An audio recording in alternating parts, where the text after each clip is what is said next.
think is a source of excitement for many, given how the league seasons are going in a lot of leagues this year. Teams running away with the titles, again, particularly in England. But I suppose the one big narrative tonight, if you're not a Liverpool fan, is Barca PSG, and I thought it might be a good opportunity to chat on Lionel Messi. And this Barca PSG, whenever it was 2017. It was a game that made Messi famous to a degree. There's that famous photo of him celebrating, and kind of hard to imagine back then that we'd be having a discussion now around Messi actually leaving Barcelona. His kind of his name is synonymous with the club, but the obvious point to talk about, I think, was around the issue of his contract and his Leeds contract. There were crazy sums that were reported, none of which I've seen have been denied or anything. I think they're probably relatively close to the truth. But yeah, the figures, in case anyone missed them, the total amounts of the 4-year contract, including bonuses and image rights, we'll get into that in a sec, is 555,237,619 euros. The equivalent, according to Off the Pitch, the equivalent of 2.95 million euros a game, or about 3.5 million euros for each goal he scored. Reportedly earned around 500 million of that already. Put that into a bit of context, Dan. And by the way, welcome any questions on this, because it's I think a lot of us are, I guess, trying to compute the size of this deal, both from a kind of contractual point of view, but also from the point of view of like how a club could even afford this. But yeah, Dan, put into some context what that deal is and how it all falls together. To be fair, I was as fascinated by you as that number, and one of the things that we've talked about previously, and also I write about in the book, is I know that the figures are interesting, and we can talk about that briefly as well. But what I think is even more fascinating is actually the tactics of the leak. And I know it's, and I don't mean it to be sensationalist, is the truth, but somebody has leaked that to the Spanish newspapers for a particular reason. It's, I guess, pretty unlikely, though who knows, whether it's Messi's camp, because why would you effectively disclose the eye-watering salary? It might be around actually not needing the same type of money, obviously, in going on a free to another competitor club, and we'll talk about that briefly. But I find it interesting that it was leaked at a particular period of time. Maybe bridges are so badly burned, by the sounds of it, between club and Messi that that this is either a something which is seen as vengeful or otherwise. But yeah, who knows? But the overarching point is the sums are just eye-watering. The other bit that I was interested in as well was that it looked like out of the 550 million, €500 million, which for a 4-year deal is pretty substantive, was that over 270 million euros would be going to the tax authorities, which is obviously a huge amount as well, bearing in mind some of the tax issues that some players based in Spain have had over the years.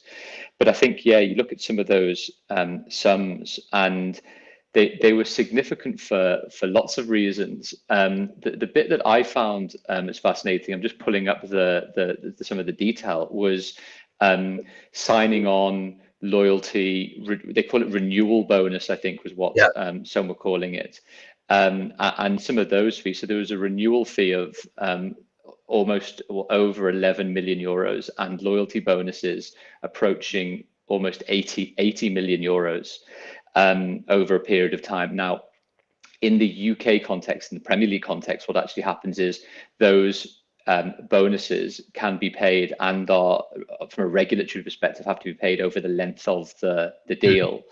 And effectively under the regulations, there are clauses which state that if you ask for a transfer, you put in a transfer request, which is pretty rare these days, that you effectively forfeit to a degree those amounts if you're going to be moving on. That's why transfer requests are relatively rare these days for one of those reasons.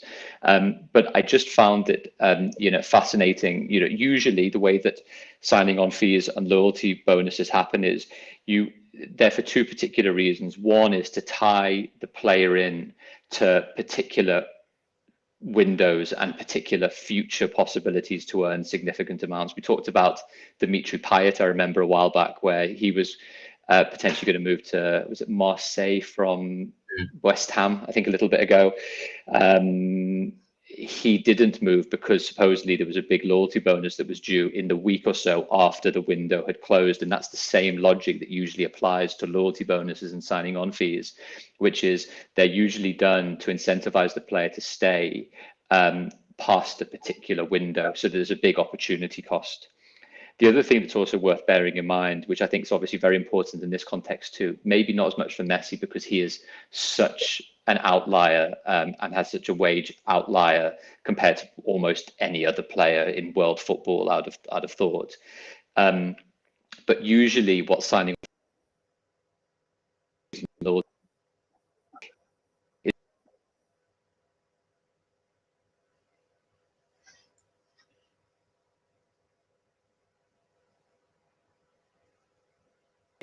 and you have that parity to a degree, you keep people and players in those different bands accordingly.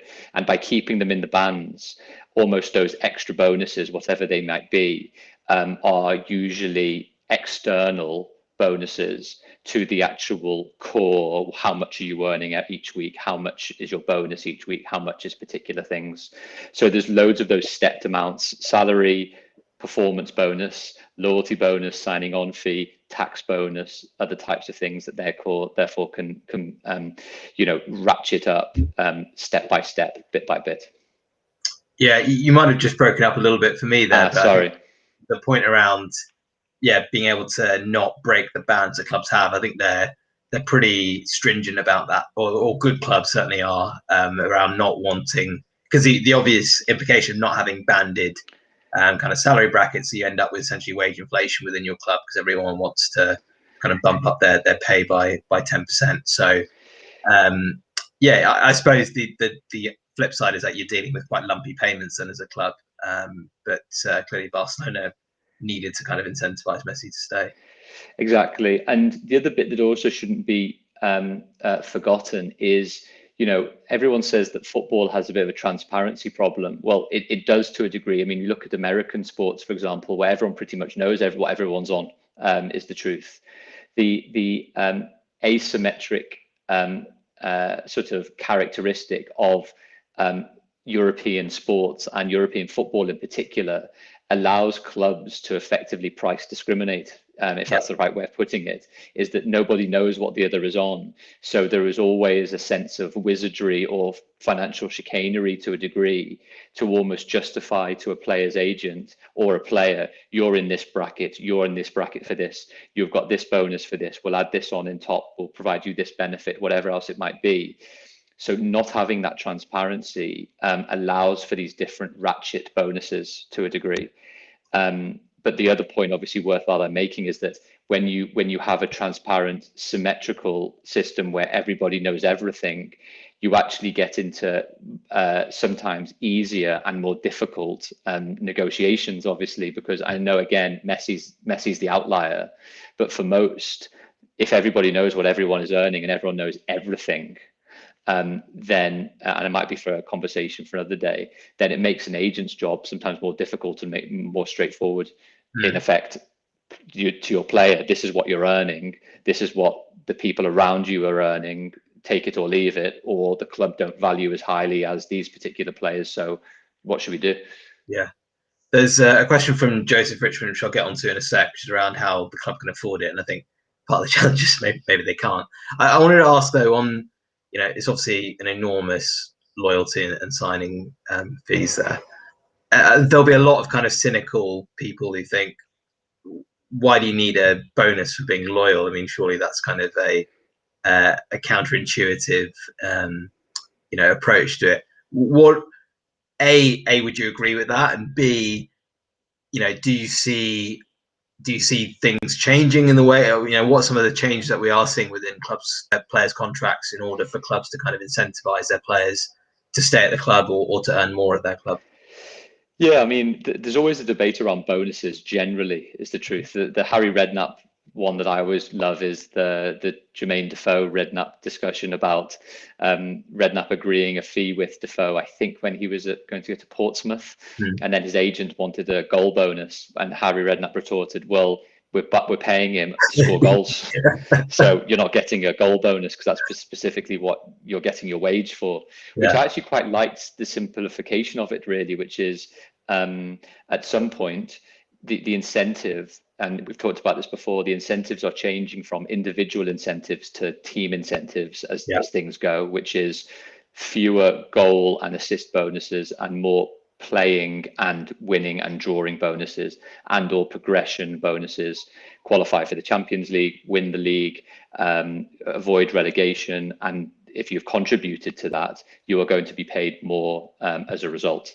And that's the same type of thing when clubs are trying to buy players, is that they may market things as this is your likely take-home pay every month or every year because we think you're going to be a first-team starter, we think we're going to win this amount of games, when in effect actually what is happening is that perhaps your guaranteed wage is smaller, but your flex wage, your flex bonus is actually very high. And if the assumptions are correct, then here you go, this is the money that you're going to make. And it's been an historical fait accompli that loyalty bonuses and signing on fees happen.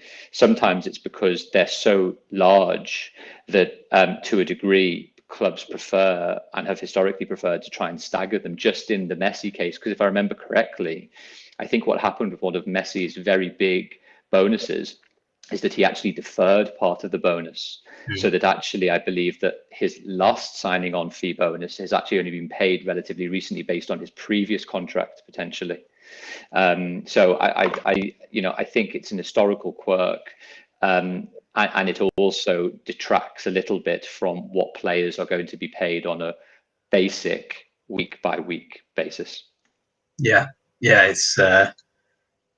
think clubs are gonna, as you're absolutely right on the kind of team element. I think clubs are realizing that individual bonuses may draw out the wrong incentives on players, and therefore they might want to kind of focus on a much more team approach. But it's not easy, because then I've heard about difficult negotiations that clubs have had with the club captain around bonuses for progressing in the cups and so on, and the club might argue, well, we don't get much money for the cups, so why should we pay out for that? And I think you're potentially moving from one problem to another, but certainly centralizing it probably makes it a little bit easier for it.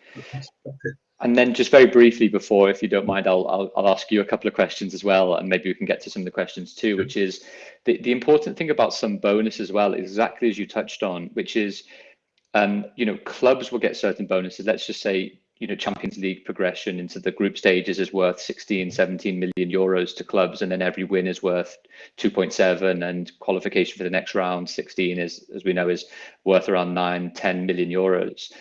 In effect, what the clubs have to do a quite detailed forensic financial modeling, because you don't want to keep paying players bonuses that ultimately make it uneconomical for clubs to progress into later rounds of competitions and to win things, for example, too. It's almost like, fine, the club's making 16 million as a starting point for getting into the group stages, but you don't want to have to be paying out 20 million to the players for getting there in the first place. So I know that's something that you obviously might have some thoughts on, and the way that that's been done poorly in the past, I know, is Barcelona, for example, is that in some years when they did extremely well, they were paying out more in bonuses than they were actually earning in terms of performance revenues, which is obviously not the right way to do things. It's a balancing act, and that's part of the issue if you've got multiple contracts. Trying to manage all that. Be interesting to see what English clubs do, the Europa Conference League starting next year, which, the Europa League already isn't a huge. It can be to a club. I think they can, if a club wins it, it's around 60 million in revenue, so it's not certainly not to be sniffed at. But the Europa Conference League for a majority of teams isn't going to be particularly financially attractive. But on the other hand, it could be an opportunity for West Ham, Villa, clubs like that to play in Europe, which as a player is interesting. So yeah, perhaps one for another time, but that'll be interesting to see how it plays out. But on the affordability point, which is kind of gets to Joseph's question around how Barcelona can afford it. I think the bigger context to think about here is that obviously, if you go back to when Messi first broke through at Barcelona, it was a very different landscape in world football. You didn't have Man City being owned by the Abu Dhabi group. You didn't have the Qatari ownership of PSG, and so Barcelona, Real Madrid, Man United, Bayern Munich were the richest clubs in the world and were able to, be kind of sustainable as the richest clubs in the world. But as soon as these other clubs came to the market, and to a lesser degree Chelsea, who obviously inflated the market in 2003, but probably slightly less so in the last 10 years, the likes of Barcelona have had to keep up and pay big salaries to retain their players. And I think that's the issue that they've now faced. I mean, reportedly over €1 billion in debt now. Barcelona have made fairly questionable transfers, I think it's fair to say, on the talent they've recruited. I mean, there was some reports this week around some of the way that the negotiations on Ousmane Dembele went, where they massively overpaid, almost as a kind of instinct as opposed to kind of considering the decision, and very difficult, particularly at this level of football where clubs are locking themselves into 4 or 5 year deals with players. Really difficult to shift with no other buyers for these players. If you're going much lower down the market, if you're a championship club that's spending a lot more than what the market might dictate on a player, you can normally find an exit market because either their contract will expire sooner or they'll be somewhere else in world football or their home country or whatever that will take them. But the amount of buyers that there are for Barcelona's players is so small. It's a real challenge, and so clearly Barcelona are struggling to afford him. I think the bigger picture or question is to what extent other clubs might be able to afford him. Got a question in from Jaime, who's asking, what is Messi's freedom to sign a commercial agreement with a third brand not related to Barcelona? Will he have access to 100% of those earnings, or maybe share it with Barcelona? Which I think is an interesting question because that could further top up that salary. It's a great one, and maybe we can maybe do an image rights session at some point. The short answer is that Messi is likely to have an image rights agreement between his image rights company and Barcelona. That will likely Barcelona be paying his image rights company a certain amount of money to exploit his image. But along with that comes with certain prohibitions, i.e. that especially Messi, but possibly other core players, cannot enter into commercial endorsements with competing partners of Barcelona. And that in effect has a quite substantive value for Barcelona and for the Barcelona brands, who then can ensure that when they are, entering into partnership agreements with with that club, that those players can be used more or less in a conflict, in a brand conflict-free environment. So there will likely be significant restrictions on who Messi can endorse outside of the Barcelona obligations. And even more so, it might well be that Barcelona take a proportion of that commercial income. I've seen certain deals over the years where that is the case, simply because moving to a particular club is so valuable for a player's image and otherwise, that actually the value that then is attached to the player's rights and exploitation rights increases as such. Yeah, I think it's definitely worth another discussion on image rights. I'm kind of fascinated as well by the dynamics of, Messi being a Adidas player, Barcelona being a Nike team, Argentina being Adidas, Ronaldo historically. The opposite, yeah. It's really interesting. On the commercial point, though, I think that was one of the points I was kind of interested in digging into on the play, as it were, for a club that's interested in Messi, because the kind of very kind of superficial, facile argument would be Man City or PSG. They sign Messi and they get a massive boost in commercial revenue, and therefore you can afford to pay him 130, 140, 150 million euros a year. I think the reality of that, well, it's just not the case. So you think about the way that clubs can grow their revenue. Firstly, performance, so winning more matches and finishing higher in the league table.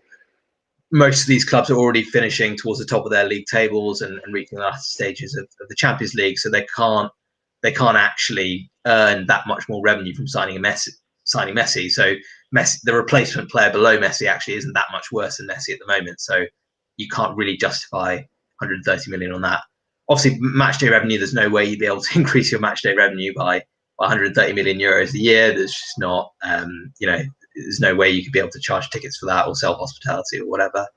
And then, so people think about the commercial income, like to what extent can you sign commercial deals that increase that are much bigger in value because you've got a global superstar like Messi. And the best benchmark we've got of that is Ronaldo going to Juve. And they did sign a big new deal with Nike after Ronaldo signed. But it wasn't.